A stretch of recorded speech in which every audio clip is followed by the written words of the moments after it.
हमेशा सीखते रहो। एक बार गांव के दो व्यक्तियों ने शहर जाकर पैसे कमाने का निर्णय लिया। शहर जाकर कुछ महीने इधर उधर छोटा मोटा काम कर दोनों ने कुछ पैसे जमा किए। फिर उन पैसों से अपना अपना व्यवसाय प्रारंभ किया। दोनों का व्यवसाय चल पड़ा। 2 साल में ही दोनों ने अच्छी खासी तरक्की कर ली। व्यवसाय को फलता फूलता देख पहले व्यक्ति ने सोचा कि अब तो मेरे काम चल पड़ा है, अब तो मैं तरक्की की सीढ़ियां चढ़ता चला जाऊंगा। लेकिन उसकी सोच के विपरीत व्यापारिक उतार चढ़ाव के कारण उसे उस साल अत्यधिक घाटा हुआ। अब तक आसमान में उड़ रहा वो व्यक्ति यथार्थ के धरातल पर आ गिरा। वो उन कारणों को तलाशने लगा जिनकी वजह से उसका व्यापार बाजार की मार नहीं सह पाया।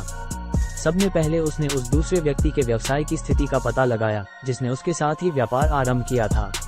वो ये जानकर हैरान रह गया कि इस उतार चढ़ाव और मंदी के दौर में भी उसका व्यवसाय मुनाफे में है। उसने तुरंत उसके पास जाकर इसका कारण जानने का निर्णय लिया। पढ़ें, भगवान मानव अवतार क्यों लेते हैं? अकबर बीरबल की कहानी। अगले ही दिन वो दूसरे व्यक्ति के पास पहुंचा।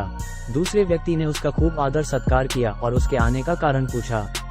तब पहला व्यक्ति बोला, दोस्त, इस वर्ष मेरा व्यवसाय बाजार की मार नहीं झेल पाया, बहुत घाटा झेलना पड़ा। तुम भी तो इसी व्यवसाय में हो, तुमने ऐसा क्या किया कि इस उतार चढ़ाव के दौर में भी तुमने मुनाफा कमाया? ये बात सुन दूसरा व्यक्ति बोला, भाई, मैं तो बस सीखता जा रहा हूँ, अपनी गलती से भी और साथ ही दूसरों की गलतियों से भी। जो समस्या सामने आती है उसमें से भी सीख लेता हूँ, इसलिए जब दोबारा वैसी समस्या सामने आती है तो उसका सामना अच्छे से कर पाता हूँ और उसके कारण मुझे नुकसान नहीं उठाना पड़ता। बस ये सीखने की प्रवृत्ति ही है जो मुझे जीवन में आगे बढ़ाती जा रही है। दूसरे व्यक्ति की बात सुनकर पहले व्यक्ति को अपनी भूल का एहसास हुआ। सफलता के मद में वो अति आत्मविश्वास से भर उठा था और सीखना छोड़ दिया था। वो ये प्रण कर वापस लौटा कि कभी सीखना नहीं छोड़ेगा।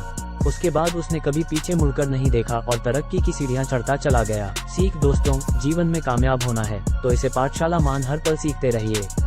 यहाँ नित नए परिवर्तन और नए विकास होते रहते हैं।